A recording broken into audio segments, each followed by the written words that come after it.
அனைவருக்கும் வணக்கம். இது உங்கள் சாது மீடியா. நான் உங்கள் சந்தோஷம். இப்போ லாட்டரி மார்ட்டின் நம்ம அமைச்சர் ஆதவ் அர்ஜுனாவுடைய மாமனார் பெருத்த ஊழல், பெரும் பணம் கொள்ளை, அப்படி இப்படின்லாம் ஒரு செய்தியை பரப்புகிறாங்க. அது உண்மையா? அவர் தான் செய்கிறாரா? உண்மையான ஊழல் யார்? உண்மையாகவே சூறையாடுறவங்க யார்? உண்மையாகவே கொள்ளையடிக்கிறவங்க யார் என்பது தான் இந்த இதில் பேச போகிறோம். ஆதவ் அர்ஜுனாவோட மாமனார் கம்பெனி மற்றும் உறவினர்கள் பெருமளவு போதைப்பொருள் கடத்தினதாகவும் பல்வேறு புகார்கள்லாம் வந்துகிட்டு இருக்குது. பல்லாயிரம் கோடி பணத்தை அவர்கள் ஏதோ கொள்ளையடித்து விட்டது போல ஒரு செய்தியை சொல்லி கொண்டிருக்கிறார்கள். உண்மை நிலை என்ன? ஆதவ் அர்ஜுனாவோட மாமனார் மார்ட்டின் அவர் லாட்டரி விற்பனையாளர். ஜெயலலிதா ஆட்சிக்கு வந்தபோது லாட்டரி தமிழ்நாட்டில் ஒரு மிகப்பெரிய கேடாக மக்களுக்கு இருக்கிறது என்பதை உணர்ந்து லாட்டரி சீட்டுக்கு தடை விதித்தார். தமிழ்நாட்டோட பெரும் சாபக்கேடு மது, லாட்டரி ரெண்டு தான் இருந்துச்சு. இப்போ தான் போதைப்பொருள் கஞ்சா நிறைய புழங்க ஆரம்பிச்சிடுது. மூணாவது பெரிய அது ஊழல். இது மூணு தான் நாட்டின் மிகப்பெரிய கேடு தமிழ்நாட்டுக்கு. அதில் ஒரு கேட்டான லாட்டரியை தடுத்தது ஜெயலலிதா அவனுடைய பெரிய சாதனை என்றே சொல்லலாம். அப்படி லாட்ரி சீட்டை எங்கே தடுத்தாலும் அந்த லாட்ரி சீட்டு நடத்திக்கிட்டு இருந்த மார்ட்டின் கேரளா உட்பட மாநிலங்களில், அதிலும் குறிப்பாக வடகிழக்கு மாநிலங்களில் பெருமளவு லாட்ரி சீட்டு விற்பனையில் ஈடுபட்டு அங்கேயெல்லாம் இருக்கிற கட்சிகளுக்கு நன்கொடை வழங்கி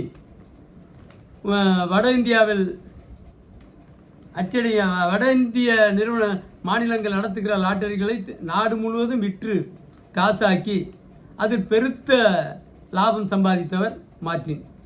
அதில் நிறைய கள்ள லாட்டரி, குறிப்பாக ஒரு லாட்ரி சீட்டு ஒரு செட்டு ஒரு 5 கோடி ரூபா பரிசுக்கு பம்பர் லாட்டரிக்கு அடித்தா ஒரு செட்டுக்கு பதிலாக 10 செட்டு அடிக்கிறது, 5 செட்டு அடிக்கிறது.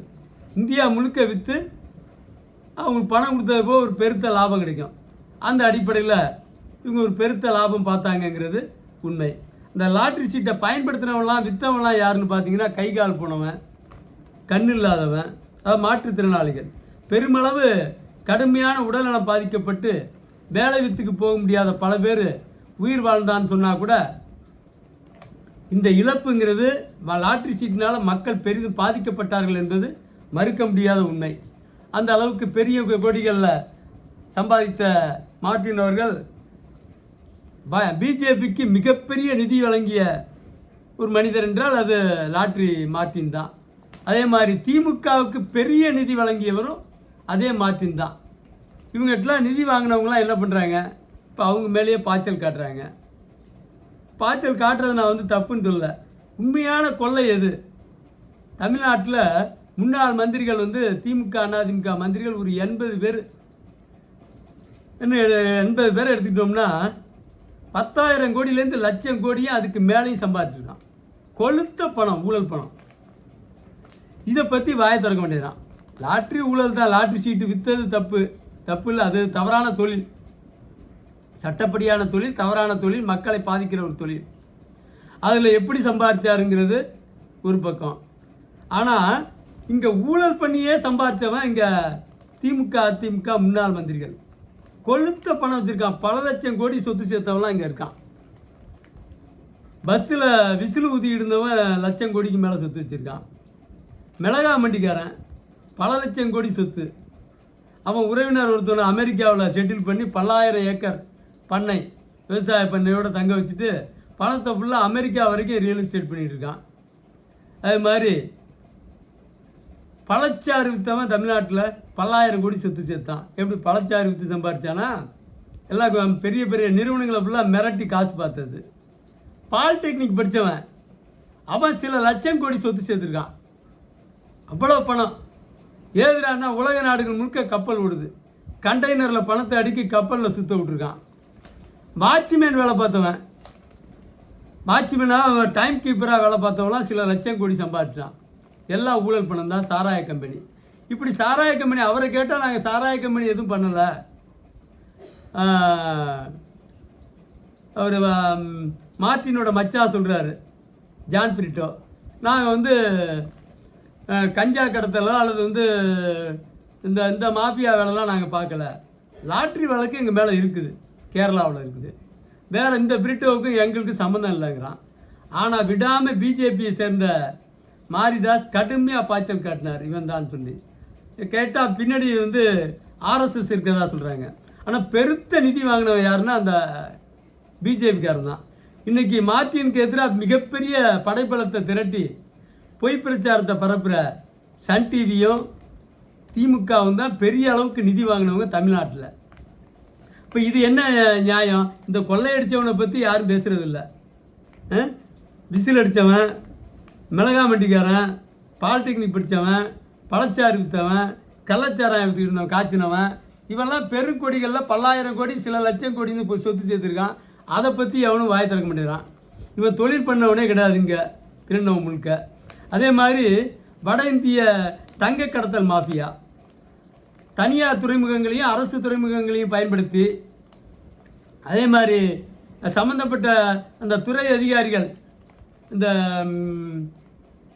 கப்பல்லேருந்து இறக்குற சரக்குகளை பத்திரமா கொண்டு வந்து சேர்க்கறதுக்கு இடையூறு இல்லாமல் அவர்களுக்கு தேவையான லஞ்சத்தை கொடுத்து வருஷம் ஒன்றுக்கு 3000 டன் அளவுக்கு தங்கத்தை இறக்கி பவுனுக்கு இன்னைய மதிப்புக்கு சுமார் வந்து ஒரு 25 லட்சம் ஒரு கிலோ கடத்தினா கிடைக்கும் லாபம். குறைச்சலா 25 லட்சத்துக்கு மேலே லாபம் கிடைக்கும் ஒரு கிலோவை கடத்தினா. அந்த காலத்தில் 25 லட்சத்துக்கு வாங்கி 32 லட்சத்துக்கு மேலே விற்றான். இப்படி கொளுத்த காசு பார்த்தவன் இந்த வட இந்திய சேட்டுகளும் மார்வாடிகளும். ஏன் அதை பற்றி பேசப்படுறீங்க? வீட்டுக்கு வீடு ஒரு இதே வச்சுருக்கான், பாதுகாப்பு பெட்டகம். வட இந்தியாக்காரனை வீட்டில் போய் தட்டினோம்னா எந்த வீட்டில் போய் தொட்டாலும் ஒரு 5000 கோடி 10,000 கோடி 20,000 கோடி வரைக்கும் பாதுகாப்பு பெட்டகத்தில் தங்கம், வைரம், வைடூரியம்லாம் வச்சுருக்கான். இதெல்லாம் கடந்த 20, 25, 30 ஆண்டுகளில் 30 ஆண்டுகளில் கள்ளக்கடத்தல் மூலம் சம்பாதிச்சது தான். அதை பற்றி ஏன் நம்ம ஆள் பேச மாட்டேங்கிறான்? ஆதவ அர்ஜுனா விஜய்க்கு ஆதரவாக களமிறங்கினார். விஜயனுடைய வெற்றிக்கு மிக முக்கிய பங்கெடுத்தார். அவர் ஒரு ஏழ்மையான குடும்பத்திலேருந்து வந்தவர். ஒரு மிகப்பெரிய வசதியான வீட்டு பெண்ணை, மார்ட்டின் வீட்டு பெண்ணை கல்யாணம் பண்ணதுனால அவர் அந்த பொருளாதாரத்தில் கொஞ்சம் உச்சிக்கு வந்தார். இருந்தாலும் கூட தான் ரொம்ப கஷ்டப்பட்டு வளர்ந்ததுனால நாட்டு மக்கள் மீதும் ஒரு பேரன்பு கொண்டு அவர்களுக்கு ஏதாவது செய்யணுங்கிற நோக்கத்தில் தான் முதல்ல திமுகவில் இருந்தார். அதுக்கப்புறம் விசிகாவுக்கு போனார். அதுக்கப்புறம் விஜய்க்கு பக்கம் நின்று வெற்றி மகுட சூடுறதுல ஒரு முக்கியமான பங்கெடுத்திருக்காருங்கிறத யாரும் மறுக்க முடியாது. அவர் மேலே இருக்கிற காழ்ப்புணர்ச்சியில் அந்த குடும்பத்தையே அப்படியே கிழிச்சி தொங்க விடுறதுனா என்ன நியாயம் அது? மார்ட்டின் குடும்பம் என்ன ஒன்றை மாதிரி திருடுனானா? ஊழல் பணமா, லஞ்ச பணமா, ஏழை பாளையங்களை அடித்து பிடுங்கினதா? அது ஏழை பாளையங்க பணத்தை பறித்தது தான் அந்த லாட்ரிங்கிறத நான் வந்து மறுக்கலை. ஆனால் சட்டப்படியான தொழில் அது. ஆனால் நீ பறித்தது இந்த திமுககாரன் அதிமுககாரன் பறித்தது ஏழை பாளையங்களுக்கு சேர வேண்டிய பணத்தை திருடினது, நாட்டை கொள்ளையடித்தது, மணல் கொள்ளையடித்தது, மலைகளை அரித்தது. இந்த இவனுங்களுக்கெல்லாம் பாதுகாப்பாக இருக்குது. சேட்டுக்கும் மார்வாடிக்கும் பாதுகாப்பாக இருந்து பணத்தை ஃபுல்லாக உலக நாடுகளில் பதுக்கிறது. இதுதானே உங்களுடைய வேலை? ஆதவ அர்ஜுனா இதற்கெல்லாம் தயங்க மாட்டார். நிச்சயமாக ஒரு மிகப்பெரிய புரட்சியை, மிகப்பெரிய சாதனையை தமிழ்நாட்டில் நிகழ்த்துவார். அவர் மிகப்பெரிய உச்சிக்கு போவார். நான் சொல்கிறேன், பொதுப்பணித்துறை நெடுஞ்சாலைத்துறையினுடைய அமைச்சர் அவர் இருக்கார். நிச்சயம் பாருங்கள், உலகத்தரத்துக்கு இந்தியாவிலேயே நெடுஞ்சாலைத்துறை, பொதுப்பணித்துறை கட்டிடங்கள் இந்தியாவிலேயே தமிழ்நாடு தான் அடையாளங்கிற அளவுக்கு, தமிழ்நாட்டை வந்து வேடிக்கை பார்த்துட்டு போன்னு சொல்கிற அளவுக்கு நிகழ்த்துவார் என்று நான் மிக உறுதியாக சொல்லி ஆதவ அர்ஜுனா பணி சிறக்க வாழ்த்தி, மார்ட்டின் மீதான குற்றச்சாட்டுகள் உண்டு. அவர் மீதான குற்றங்களை வந்து நாங்கள் மறுக்கலை. ஆனால் அது வேறு விதமான குற்றம் இல்லை, பாவச்செயல். ஏழைகளிடம் லாட்ரி சீட்டை விற்று பணம் பறிப்பதை சட்டப்படி செய்கிறதுனா கூட.